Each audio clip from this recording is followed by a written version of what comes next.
So many problems.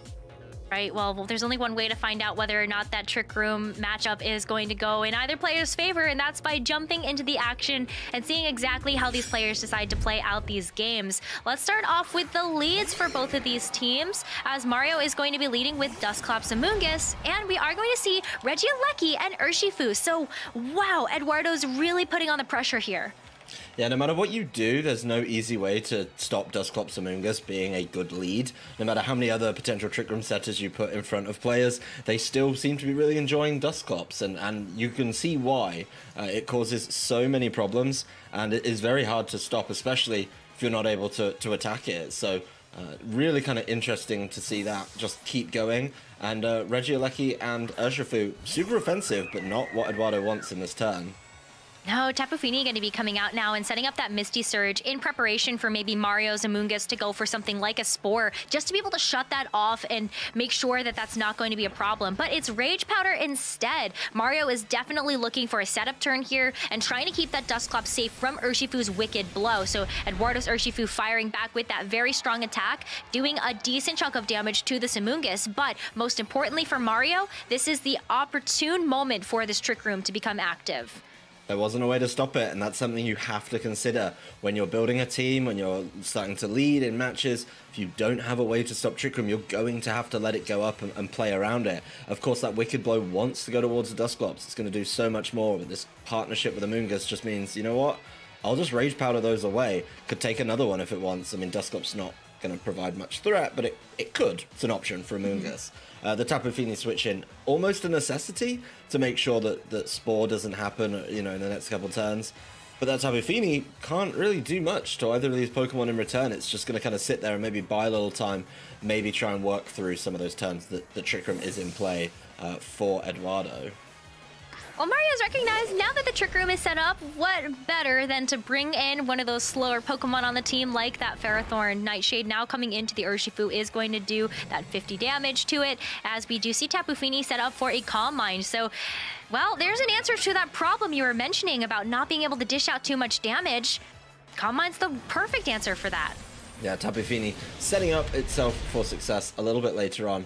Dusclops takes a huge amount of damage from Wicked Blow, even with it being an exceptionally bulky Pokemon. It wouldn't have been enough even if it had landed there in turn 1, but just good to know maybe a little bit down the line for Edoardo. The Urshifu loses access to a potential Focus Sash with that Nightshade.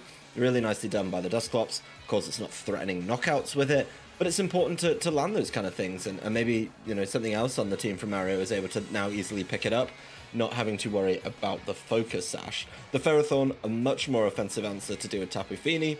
Doesn't have to worry about the Calm Minds because it does rely on its physical attack.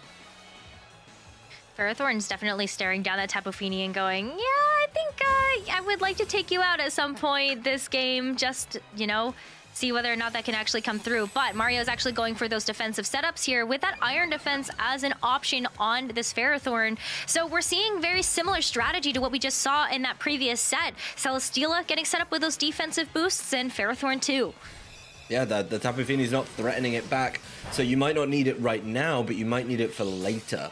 Is Ferrothorn able to get that in play and help it out against some of the other threats coming through from Edoardo's team? The Ferrothorn getting its leftovers. We do see nice recovery. I'm glad leftovers is back and a little more prominent in the metagame. It's something that had been gone for a little while, but Dusclops got a really high value pain split there. Was looking treacherously low after a Wicked Blow and just making sure it targeted Tapu Fini. Got a good amount of its health back. Might be able to take another one, to be honest. Yeah, should be able to do, should be able to actually survive another hit from a Wicked Blow from that Urshifu, but this Ferrothorn is going to provide a lot of problems for Edoardo's team to deal with, so it makes a lot of sense that Edoardo's going to be using that special attack from that Tapu Fini to try to target down this Ferrothorn. Even though Iron Defense is going to boost that defense, the special attack doesn't really care about that. Yeah, and most importantly as well, I mean, we've seen this combination a couple times already, you know, since Ferrothorn's been around. Iron Defense and Body Press is just a huge amount of damage, and something like the Urshifu just can't handle that, particularly in this instance where it's the Dark Urshifu. I mean, neither Urshifu can really deal with Ferrothorn, but that combination, a very prompt knockout there for Mario, and he's probably feeling pretty good about at least clearing one of the threats off the field. Yeah, Mario is able to clear off that Urshifu, and we are going to see a Muddy Water connect with both Amoonguss and Ferrothorn, not dealing too much damage to either Pokemon, though, as Ferrothorn and Tapu Fini just enjoying their leftovers for a little bit. Yeah, I mean, they're going to get a little bit of recovery every single turn. They're going to be hard to knock out. But overall, I mean, it's certainly a tough one, I think, to try and deal with it. This Ferrothorn, yes, you can Flare Blitz it now, but there is, of course, the Rage Powder. And Amoonguss will happily take the Flare Blitz and potentially get knocked out, as long as this Ferrothorn can land another Body Press on something like this Incineroar. Even after the Intimidate, it doesn't matter, because Body Press isn't based off the attack. It doesn't care. It's based off the defense, which was boosted by Iron Defense earlier. So, really nice turn there. This is an interesting hover, actually. Yes, it is. in the menu from Edoardo.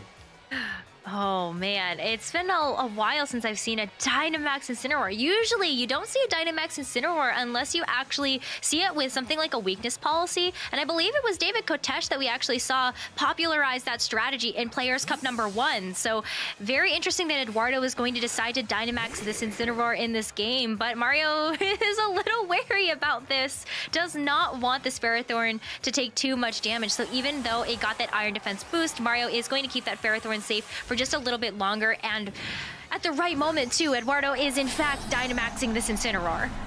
Yeah, not something we often see, but it does have really nice coverage. You know, Max Darkness, Max Flare, just a little more powerful than maybe Flare Blitzes or Darkest Lariats.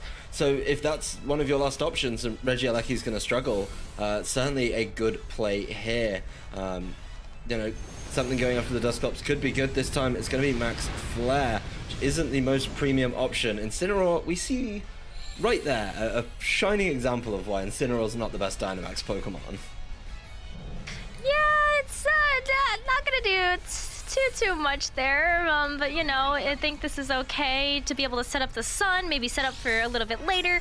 Plus you now have the ability for Tapu Fini to go for the Calm Mind again, so that's going to be even more special attack that's going to be coming out. And now that Dusclops is on the field, Mario is kind of forced into this position of going for another Trick Room setup potentially for this Ferrothorn in the back. I think he has to set up Trick Room. This Amoonguss can't do anything unless Trick Room's set up, and now with 2 Calm Mind boosts and of course a little more damage from the Incineroar, the Dusclops could just get double targeted here and taken out before it's even afforded the opportunity to try and set up another Trick Room. I think Mario's very reliant on the Trick Room with his team selection, and yeah, this is the best thing he can do to make sure it goes up. It's probably going to cost him an Amoonguss though. Yeah, another Calm Mind though. This is very greedy coming out from Edoardo, but kind of recognizes that because the setup turn is going to be happening from Mario, this is the perfect opportunity for Tapu Fini to get yet another Calm Mind boost. So now this Max Darkness is going into the Amoonguss, which is going to cost Mario that Amoonguss, but the Trick Room should be able to get set up here, and that means a free switch in for Mario later. Getting the Trick Room up is very important, and that's exactly what he needs. This Tapu Fini kind of in a weird position where it's set up a lot, but it's maybe not going to get the turns it needs to play around with those. It is nice and healthy. I mean, it's not been attacked for a while, and the leftovers is really ticking up there, getting it back to almost full, not far off now. Maybe 2 more turns to get there. But Mario does, of course, immediately get to pick what he wants as his Pokemon to try and win in this Trick Room. He's only got 5 turns to really do it, and yeah, it's going to be Glastrier for this one. Definitely better than the Ferrothorn, not scared of the, you know, 4 times super effective Flare Blitz, and has probably better coverage to try and deal with something like this Incineroar. Well, this Glastrier for Mario is going to be holding that weakness policy, so if Mario decides to Dynamax this Pokemon, and just go for that, you know, big health pool, big damage, then I don't know how this one's going to go for Edoardo, but we will have to see what happens in this next turn. Yeah, a lot riding on this Glastrier that is the Dynamax choice. Not surprising in Trick Rooms, we've seen it a couple times already over the course of Players Cup 2. So a lot trying to kind of be played through on the Glastrier, and the coverage here is going to be really important, making sure it knocks out the Incineroar, it can get damage through down onto this Tapu Fini, and maybe, even if it's given the opportunity, tidy up the Regieleki. Oh, ooh. Oh, wow. Side activating the weakness policy with a Rock Tomb coming in from this Dusclops. It even drops the speed of Glastrier just to ensure that it is going to be the fastest moving Pokemon on the field, but it gets that weakness policy boost, is able to go for the max Steel Spike, and it's going right into the Tapu Fini, which is not going to take that one. That is going to be a knockout here and a Chilling Neigh boost for that Glastrier. That Tapu Fini's Calm Mind boost mean absolutely nothing in the face of that Max Steel Spike. Nothing you can do about those. The Glastrier will have to take an attack though from this Incineroar. In this case, it's the Max Flare, but it's pretty bulky. Probably feeling pretty good about its chances. Yeah, it's very okay with those Max Flares, and unfortunately for this Regieleki, it's a very, very fast Pokemon. That's one of its very unique selling points. But it's in a Trick Room, and that is not where you want to see it. No, it is not. That means that Regieleki is going to be probably the last to move. So what kind of attack is Regieleki even going to be able to get off in this turn? It has access to Protect, so it could go for that. But, you know, one of Regieleki's selling points is the fact that it's so electric type focused with a bunch of electric type attacks, and not going to really be able to do too much, especially with a weakness policy boosted Glastrier in your face that can Tomb inside activate the weakness policy. I think that's something that a lot of players have really relied on as a strategy for a lot of the Players Cup 2 matches that we've seen, just to be able to proc those weakness policies like the Surf from Dragapult onto Colossal or something like that. But let's go ahead and get into game number 2, see whether or not Edoardo can come back from this set. The winner of this match is going to be able to move on forward in the bracket and have their hopes of making it into those global finals. So we will see Marios kick things off here with Amoonguss and Dusclops once again, definitely relying on the Trick Room second time around. But then you also have the Incineroar and the Tapu Fini this time around for Edoardo. So a little bit of a different switch up here. Definitely not seeing that Regieleki in the front, I feel like is a really good start for Edoardo's adaptations for this set. I like it. I don't think the Regieleki had any place in that last matchup, and as soon as it took the field, it left. And then the second time we saw it at the end of the game, it was part of the turn where he just decided to call it quits. So it really wasn't high value for him at all there, and I like the way he played around that. You immediately get the Tapu Fini in, you immediately get Misty Terrain into play and limit the options from this Amoonguss, so a much better lead from Edoardo Ferraris, making Mario think a little bit more, but I still think Mario is going to get his Trick Room up. I just don't see a way that doesn't happen.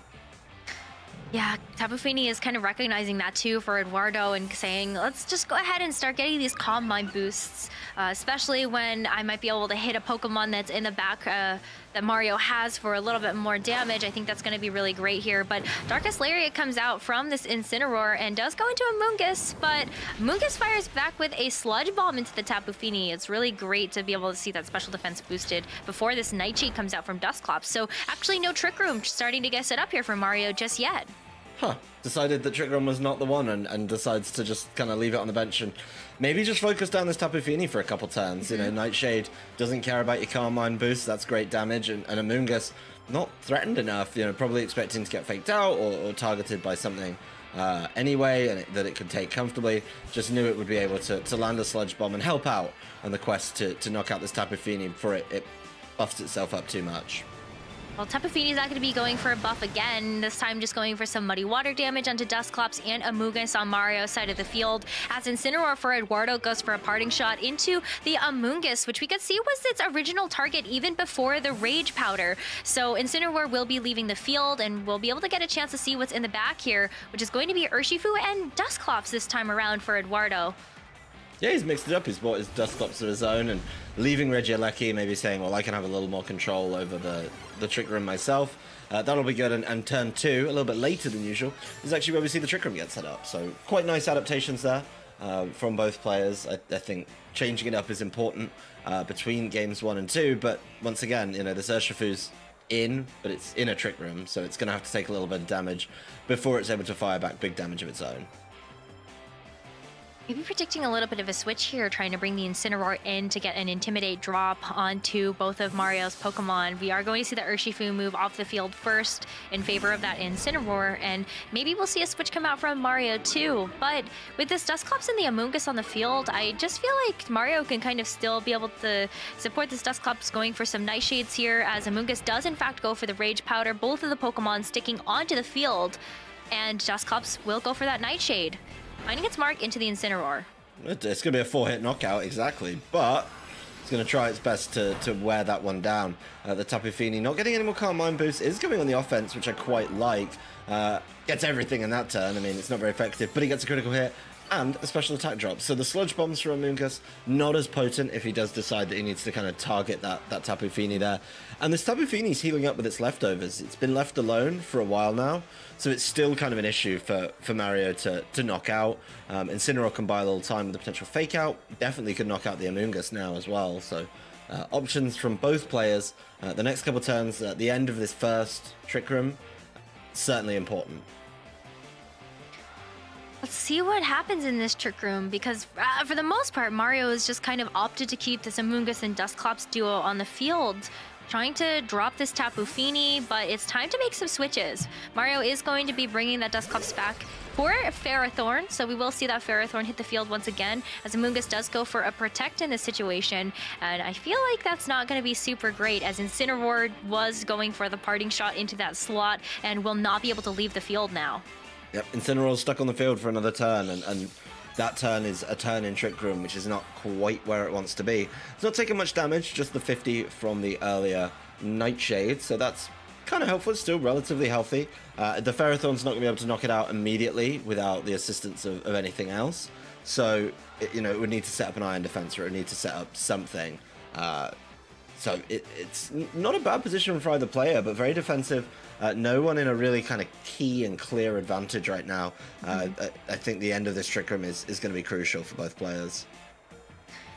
End of Trick Room is coming very shortly, and you can already see that Mario has opted to try to keep Dusclops around just a little bit longer, and maybe we'll see this Dusclops come back onto the field for when Trick Room is going to expire.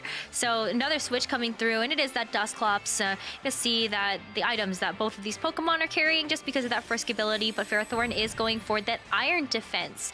And now this is again where Mario's really setting up for the end game here, trying to boost up that defense and maybe be able to go for something like that body press that we saw in game number 1, but Incineroar does land that parting shot, so we'll be able to go back to Edoardo. Yeah, no, getting that out is key, and I think saving it for later and the perfect position, which would probably be out of Trick Room, rather important there. We are going to get the reveal over on Edoardo's side and show it's his own Dusclops. We get to talk about more potential Trick Room mind games here. Yeah, do you set up the Trick Room? Do I reverse the Trick Room? It's one of your favorite things, so it's always so exciting to see the Trick Room get reversed by Trick Room. So I'm really excited to see whether or not we get a chance to see that in that next turn. But Tapu Fini Muddy Water first, just to be able to get some damage off, and damage it does. Tapu Fini's been putting in a shift in this game. It's been really, pushing through and being able to not only to heal up by sitting on the field with leftovers, but make sure it puts in its work after those boosts. So I like the way it's been played out.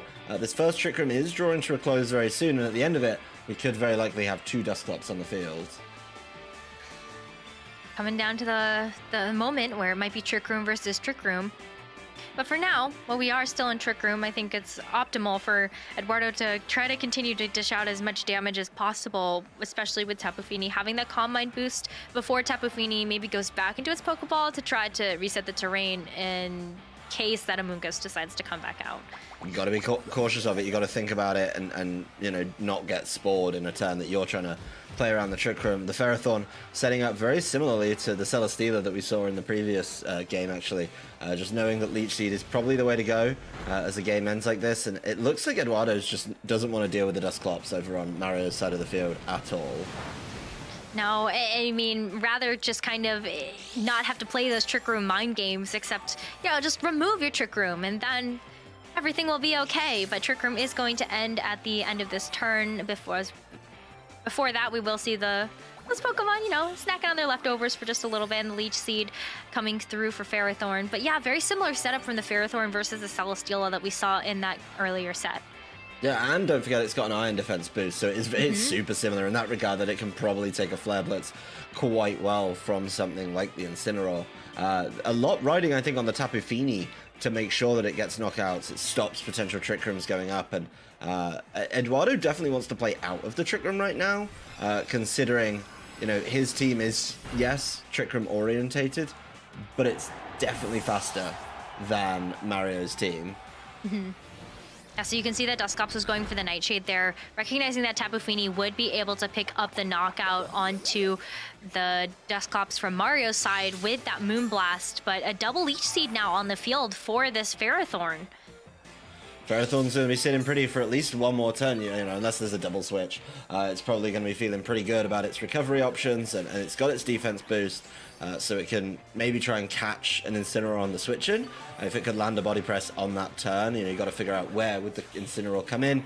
If Dusclops and Tapu Fini are leaving to avoid the Leech Seed, if Mario can catch that, it could be a very, very quick swing of momentum for him. And obviously, Incineroar's not going to cause any problems with Intimidate if it's body pressing. So, slow game from this Ferrothorn, but it could just be a win condition. Mm-hmm. And especially if Mario decides to bring back out that Amoonguss right now with that Misty Terrain off of the field, Eduardo's going to have to take a second to be able to reset it somehow. But oh, well, here's something interesting. Maybe going for a Haze to be able to remove those defensive boosts and try to get this Incineroar in a position where it can knock out the Ferrothorn. Yeah, the Incineroar is going to be having a much easier time if the Iron Defense boost isn't in play. I like this. I think it's something that Dusclops doesn't use as much as maybe it could. And with the amount of setup we've seen, even in the two games we already featured today, that would be huge for swinging momentum in a number of matchups. So a good addition to the moveset of Dusclops. I know people obviously ruminate on what is the perfect set for it, but the Incineroar comes in, it does get the Intimidate down, and obviously Dusclops is going to be moving last. There's no Trick Room, so Mario here has to figure out, you know, is he going to be able to call this exactly as he needs? Oh, the Spore comes through from Amoonguss now that Misty Terrain is not on the field, so Dusclops is going to be going to sleep. Will not be able to fire off any attacks this turn, so Ferrothorn can't go for the body press and makes the right call going into the Incineroar switch in, knocking it out! Yeah, read him like a book and knew the Incineroar was going to come in at some point to try and deal with these two grass types. Just had to call the slot right, covered the other slot very nicely with a Spore, which if it had been kind of reversed or the other way around, probably would have been fine too. I mean, you don't want to body press a Dusclops, but put himself in a great position there as this Ferrothorn still has a Leech Seed down on this Dusclops. The Tapu Fini left, giving up all its Carmine boosts as well. Of course, Urshifu can get in here, and that's going to be a bit of a tinker for something like this Ferrothorn. But Ferrothorn has still got a defense boost that it's feeling pretty good about. Amoonguss and Ferrothorn can definitely just keep applying pressure to this Urshifu for the next turn or two. As we mentioned, body press does a huge amount of damage after an Iron defense boost, and we've seen the Amoonguss isn't afraid to attack when it needs to. It did that right at the start of the game. So a combination, yes, you would get big damage down on the Ferrothorn. Yes, that would be very annoying. But if you get a knockout in exchange for it, probably fine. Probably a good little deal. Yeah, I gotta think about those win conditions at the end of the game here, and oh, it's such a difficult choice to make for Eduardo. Just kind of thinking about, you know, what can I do in this end game here? Do I really have to kind of think about my moves here? What is going to happen as Mario is going to be switching out this Amoonguss, and we are going to see Mario's fourth and final Pokemon in that Glastrier outside of Trick Room, but this is going to be a pretty free switch for Mario to be able to get this Glastrier in because this Urshifu decided to go for the Protect on Eduardo's side of the field. Ferrothorn goes for the body press right into the Protect, so not too much happening this turn except for repositioning on Mario's side of the field. Yeah, Mario gets a free switch into his Glastrier, and now the Urshifu's attentions are definitely split. We haven't seen a Dynamax actually out of Eduardo yet, so you can look at him now, mulling it over, trying to figure out exactly where he wants to go with it. Looks like he's going to need as much damage as possible out of the Urshifu, which is certainly a tough decision to make. Urshifu really does enjoy its kind of wide move pool and being able to play around that, so it's certainly a tough call to make. And yes, the Urshifu is going to be able to attack first, but it's most likely then going to have to take 2 hits before its partner Dusclops can even try and fight back there. I think that's the problem about Max Knuckle, right? Is that it's not really able to dish out as much damage as something like a Max Geyser could, or even G-Max One Blow coming up from the Urshifu. But you really need those attack boosts, and you really need that super effective damage to try to knock out that Ferrothorn as well as that Glastrier as quickly as possible. And it's unlikely that we might see like a Ferrothorn Dynamax here, unless you really want to, you know, see some shenanigans happen. But I think that this targeting is right for Eduardo just to be able to get themselves back into this game and into this set. That's absolutely key, is making sure that he's in the set and is able to play around. There's the Dynamax, though. Not messing around, just saying, you know what, if you're going to do it, I'm going to do it too. And our Pokemon facing off are going to be kind of equal in that regard. Glastrier, though, definitely something that is known to Dynamax and be able to kind of play through those really, really impactful max moves here. So a lot of choices to be made with your Dynamax Pokemon. Make sure the targeting is perfect. But as you mentioned, Max Knuckle isn't front-loaded with damage. It takes a turn or two to really ramp up. And Max Knuckling into an Iron Defense boost, as we get to look at there, I'm going to call it unimpressive. Wasn't too much damage, that's for sure. So Glastrier, though, able to fire back with a Max Hailstorm into the Sleeping Dusclops. And because it's not at too much health, that is going to be another knockout. You can see that Edoardo at this point is really trying to kind of stall for time here and just try to even up the score with Pokemon as much as possible, as we do see that timer starting to tick down. But Glastrier with a Chilling Neigh boost here is going to be in a really nice position as Ferrothorn goes for the body press. And wow, was that a lot, Adam? Yeah, the body presses hurt. There's no way around it. And the answer to that Ferrothorn was the Incineroar. We have to roll back the tape and say, you know what, Mario, you've put yourself in a great position on this turn where you call the Incineroar switch in. I don't think that can be undervalued, how good that turn was, and what a great position he put himself in, because now he's not particularly scared of what's going on. He's still got his Iron Defense boost. You know, yes, now there is a boost from Max Knuckle, so the Max Knuckle now is doing a lot more damage, but it's not going to double or nearly triple the amount of damage it does in that turn, so it takes a while to ramp up with these Max Knuckles, or you want the Max Knuckle to help out your partner. And Ferrothorn and Glastrier both saying, you know what, I can probably take one or two of those, and while you do that, I am going to hit back, and it is going to hurt as well. Well, we saw a little bit of that ramp-up turn in that previous turn with the Max Knuckle, but even that second Max Knuckle isn't going to be enough to knock out this Ferrothorn. It's still going to need to be a 3-hit knockout to be able to remove that Ferrothorn from the field, where Urshifu can't really afford to take another attack or another body press coming in from this Ferrothorn. Mario really is trying to wrap up this game and seal the deal and move forward in this bracket. Now Mario's in a great position to do it now. Glastrier max quaking, wants to get maybe a special defense boost to help out, and even after a Calm Mind, Tapu Fini played it so safe, so cautious that turn.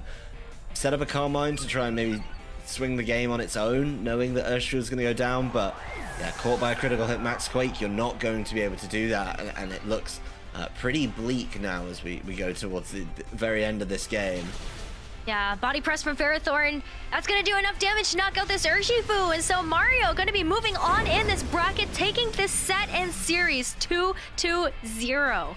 Yeah, really good play, playing the majority of that game for himself outside of the Trick Room too, something that his team was really focused on being a part of. He managed to play a lot of the set outside of Trick Room and showed just how good team synergy and a little